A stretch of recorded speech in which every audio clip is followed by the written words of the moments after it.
Hey guys, Jay here from FlightCast. Some people have been asking me what my podcasting setup looks like. So I thought that I'd do a really quick video and just show you how I'm doing it. There's lots of ways to do it. You can go anywhere from super cheap, if you have a computer, I'm using a Mac, to very complex and expensive. So I'm just going to show you what I'm doing. I'll talk about how I got started. And let's talk about that right now. Actually, just to start, I have my iPhone 5S and I was using that as a voice memo to record my vocal when on the first few episodes. And obviously the quality is okay, you can get away with that. And then I was using some software to record what was coming through Skype, and that's still what I'm doing now, and I'll show you how to do that on the Mac. But for now, let's get into some of the gear that I've been using lately. Alright guys, so the basic setup right here is I've got my MacBook Pro, and like I said, I used to use my 5S to record my audio just with a voice memo, so that's totally a way that you can do that. What I'm doing now is I've got my computer here, I've got my Seagate 2TB expansion USB hard drive. That just gives me some more space. It's not slowing anything down. I've got the solid state hard drive in the MacBook Pro, but this is just a regular hard drive right here. So that gives me lots more space, and I don't have to worry about clogging up my machine because we want to record this in high quality. So that's the storage. And then on this side, I've got, well, let's start here.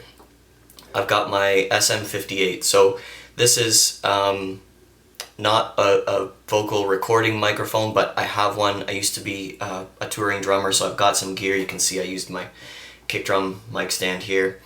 The 58's good for vocals, but you do need a pop filter. I don't have mine on right now, but I literally made my own with a clothes hanger and a piece of pantyhose, believe it or not. So you can make your own pop filter here, otherwise you're going to get lots of pops when you say words like podcast. So put that in front and you're good to go for that. So I'm going from the microphone, just get that out of the way, to my USB audio interface. So this is what you need if you're going to use a regular microphone to go into the computer. And so here you can see I'm going in here. This is a Focusrite Scarlett Solo. This is a USB audio interface. The price of this was, I think, about $150 US, but I will put that in the comments. And so I'm going in here. You can adjust your gain right here. You don't need phantom power, so you don't need to use that. I was using a Rode vocal mic at one point that I borrowed from a friend, and you do need phantom power to power the if you're actually going to use a vocal mic for recording vocals. So this thing does other stuff. I don't use the direct monitor, but I have when I've been recording guitars and stuff like that before. So that's the audio USB interface, goes in right here. And then just so I don't get any echo, I am listening to my guests and to Mark on using these in-ear monitors, but you can use just headphones or earbuds or whatever you want. So that's a good idea to go through there, and from there, that's the gear, really. So let's move to the software the software piece, and I'll show you what we do on the computer side. You can see in the background here I'm using Ableton Live Lite to record the audio, and that comes for free with the Scarlett Solo USB audio interface. So you can get that. It's limited. You're only limited to 8 tracks, and there's a few other limitations, but you can record as much as you want, and it works great. So that I will leave up to you to learn how to use live, but there's lots of stuff on YouTube and lots of tutorials. So what we need to do is we need to open up Skype. I've got the settings already open here, and as you can see, we're going to use the microphone input is going to be the Scarlett Solo USB, so that's my vocal. And then we're going to say that the ringing and the speakers, so everything else that we're going to hear, is going to be this multi-output that you can see here, which is a built-in output, and that's my headphones, and so I can hear it. And then also, so that Live can hear it, the other output is Soundflower. And I'm just going to skip over to Soundflower and show you what that is right now. So right here we've got Soundflower. You can go, I'll put the link in the comments so that you can download Soundflower. That's just an audio interface for Mac. Yeah, I think you can use it for PC as well. If you go to audio setup right here, a window's going to come up, and you can see that I've configured a few audio aggregate inputs and outputs myself. What you need to do is you need to set up your aggregate input and output. So what you're going to do is you're going to go and create an aggregate device.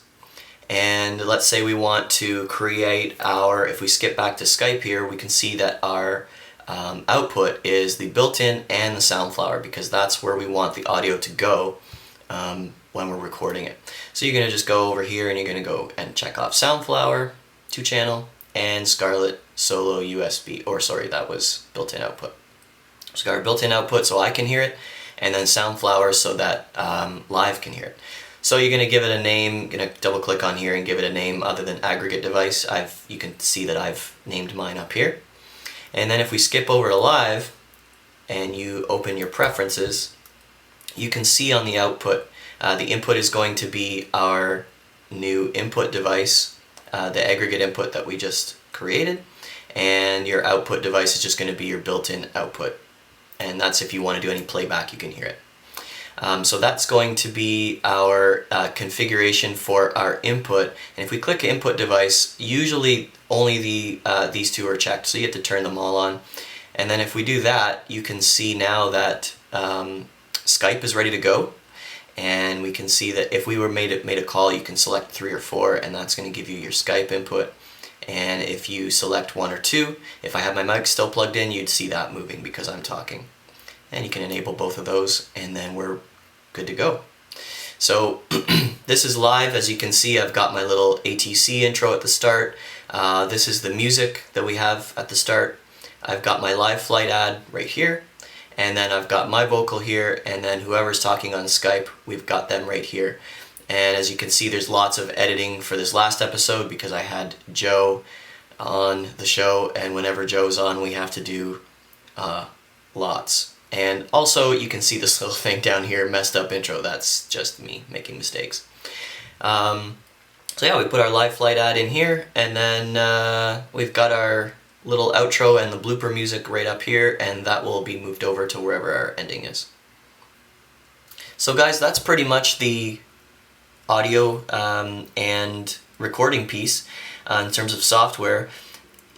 Usually I will bounce the audio from Live to a WAV file, and after that I use another free program on the Mac called Audacity, just to do a little bit of normalizing and get it ready for production. I export that to MP3 in whatever quality. You have to choose a quality that you're happy with that keeps the file size down but also retains the quality on it. There's the podcast setup. Good luck. Have fun. Don't forget to follow us on Twitter at FlightCast Audio. Follow us on Facebook. You can just search for FlightCast, and be sure to follow FlightCast on Instagram. So until next time, we'll see you guys later. Happy landings.